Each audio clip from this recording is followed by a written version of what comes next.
বিল্লাহি মিনাশ শাইতানির রাজিম বিসমিল্লাহির রহমানির রহিম কুল্লু বিদআতিন দালালা কুল্লু দালালাতিন ফিন্নার।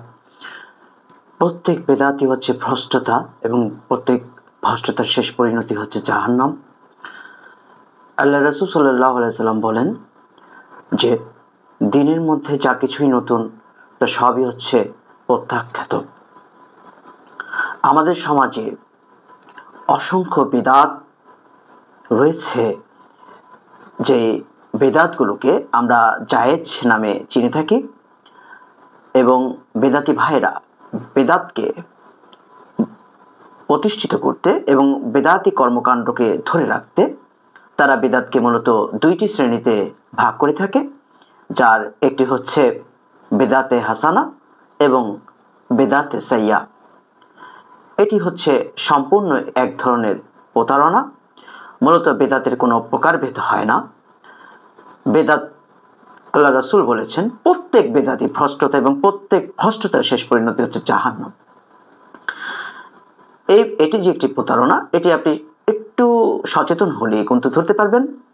কোনো ব্যক্তি যদি আপনাকে বলে যে বেদাত দুই প্রকার, ভালো বেদাত এবং খারাপ বেদাত, তাহলে তাকে আপনি প্রশ্ন করবেন যে কয়েকটি খারাপ বিদাতের উদাহরণ দিন।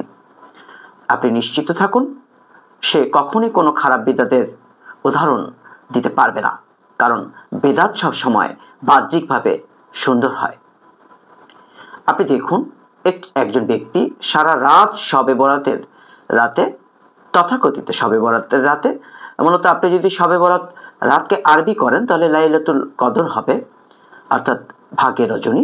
বরাত শব্দটি হচ্ছে ফার্সি এবং কদর শব্দটি হচ্ছে আরবি, যার অর্থ হচ্ছে ভাগ্য।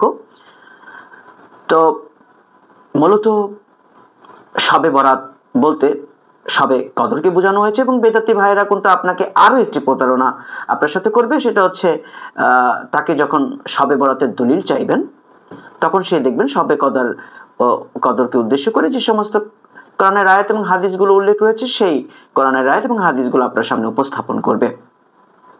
তো যাই হোক, আমি যেটি বলছিলাম যে কোনো বেদাতি ভাইয়ের কাছে যখন আপনি বেদাতে হাসানার উদাহরণ চাইবেন, তখন সে কিন্তু ওই মূলত বেদাত যেগুলো সেগুলোই আপনার সামনে তুলে ধরবে এবং বেদাতে সাইয়ার উদাহরণ চাইলে সে কিন্তু কোনো উদাহরণ দিতে পারবে না। সে মূলত হারাম বিষয়গুলোকে আপনার সামনে তুলে ধরবে।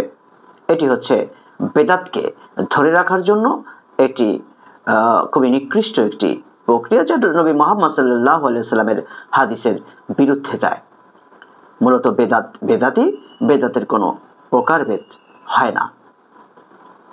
আরেকটি বিষয় আপনি লক্ষ্য করবেন, আমাদের সমাজে যখন আপনি বেদাত সম্পর্কে বিশেষ করে মুকাল্লিদ ভাইদের সামনে যখন আপনি, যারা অন্ধভাবে মাযহাবের অনুসরণ করে থাকে, তাদের সামনে আপনি যখন বেদাতের কথা বলবেন, তখন তারা আপনাকে বোঝাবে যে এই যে টাইলস লাগাচ্ছি আমরা মসজিদে, মাইক লাগাচ্ছি, স্পিকারে কথা বলছি, মোবাইলে কথা বলছি, মোবাইল ইউজ করছি, ক্যামেরা ইউজ করছি, এগুলো তো বেদাত। এগুলো তো নবী মুহাম্মদ সাল্লাল্লাহু আলাইহি সাল্লামের যুগে ছিল না, এগুলো নতুন, তাই বেদাত। এইরকম যদি আপনাকে কেউ বুঝিয়ে থাকে তাহলে বুঝে নেবেন সে একজন প্রতারক এবং আপনাকে প্রতারিত করছে। এর পেছনে তার নিশ্চয়ই কোনো না কোনো স্বার্থ রয়েছে। কেননা টাইলস লাগানো মসজিদের মাইকে কথা বলা, মোবাইল ইউজ করা, এগুলো কোনো ইবাদত নয়। কারণ বেদাতের অন্যতম একটি অসুল হচ্ছে বেদাত হবে সবসময় দিনের ভেতরে, অর্থাৎ ফিদ্দিন। এটি কখনো লিদ্দিন অর্থাৎ দিনের বাইরে হবে না। আর মসজিদের টাইলস বলেন, মাইক বলেন, স্পিকার বলেন, এই সব কিছুই কিন্তু হচ্ছে দিনের বাইরের বিষয় এবং এ সব কিছুই হচ্ছে ইবাদতের উপকরণ।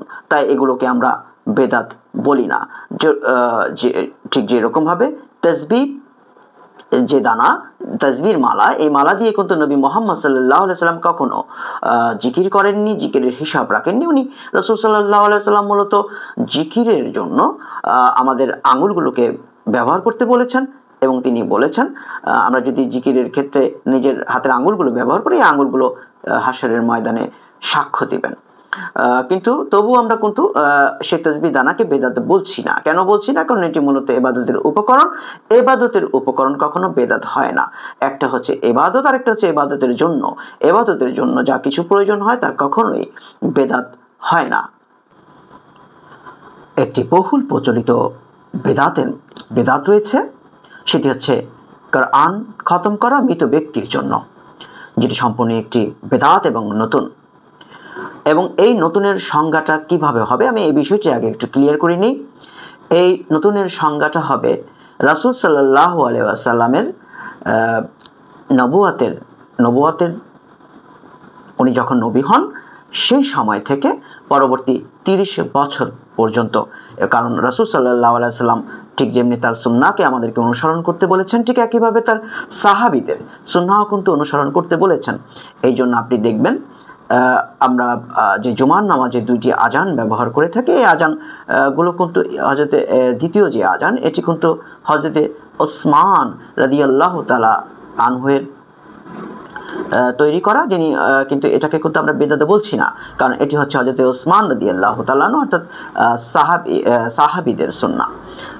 তো এই ৩০ বছরের পরে যত কিছুই ইসলামের মধ্যে, ইসলামী যে আকীদা বা ইসলামী যে ইবাদত রয়েছে, ইবাদতের মধ্যে যে নতুন নতুন বিষয়গুলো যুক্ত হয়েছে তার সবই কিন্তু হচ্ছে রাশি বহুল প্রচলিত যে বেদাতটির কথা আমরা বলছিলাম, সেটি হচ্ছে মৃত ব্যক্তির জন্য কোরআন খতম করা, কোরআন খতমের আয়োজন করা। যে কোরআন নাজিল হয়েছে কেবলমাত্র জীবিত ব্যক্তিদের জন্য, কোরআন কোনো মৃত ব্যক্তির উপকারে আসে না, এবং কোরআন শুধুমাত্র কোরআন থেকে আমরা জীবিতরাই উপকার ভোগ করতে পারি, কিন্তু আমরা সেটা করি না। এবং আমরা কিন্তু কেউ মারা গেলে সেই মৃত ব্যক্তির সামনে কোরআন খতম করে থাকি বা কোরআন তেলাওয়াত করে থাকি, এতে মৃত ব্যক্তির কোনো উপকার হয় না। কারণ একজন মানুষ যখন মারা যায় তার আমলের সমস্ত দরজাগুলো বন্ধ হয়ে যায় শুধুমাত্র সাদকায়ে জারিয়া ছাড়া। অর্থাৎ তিনি যদি কোনো বৃক্ষরোপণ করে থাকেন, কোনো রাস্তাঘাট তৈরি করে থাকেন, বা এমন কোনো জনকল্যাণমূলক কাজ করে থাকেন যে জনকল্যাণমূলক কাজ থেকে তার মৃত্যুর পরেও কোনো সাধারণ মানুষ সেখান থেকে উপকার গ্রহণ করেন, সেক্ষেত্রে কিন্তু এটি সাদকায়ে জারিয়া হিসেবে গণ্য হয়ে থাকে। এছাড়া মৃত ব্যক্তির জন্য জীবিত ব্যক্তিরা যে কোরআন তেলাওয়াত করে তাতে কোনোই উপকার হয় না।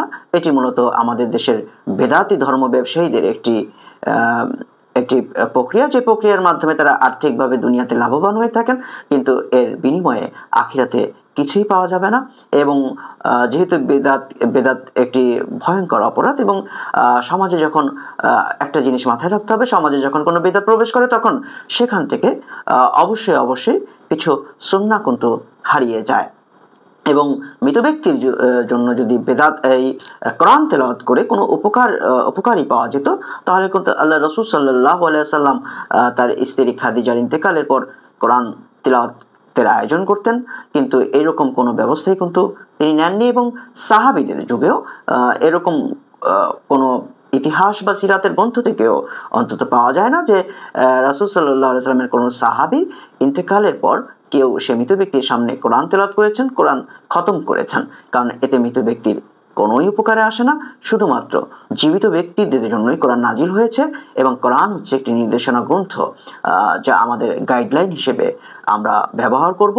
তাই সম্পূর্ণ কোরআন না বুঝে পড়ার চাইতে আমাদের কোরআনের কিয়দাংশ বা সামান্য অংশ বিশেষ আমরা যদি বুঝে পাঠ করি, তাহলে তার মাধ্যমে আমরা কিন্তু দুনিয়া এবং আখিরাতে উভয় স্থলে উপকৃত হব ইনশাআল্লাহ তাআলা।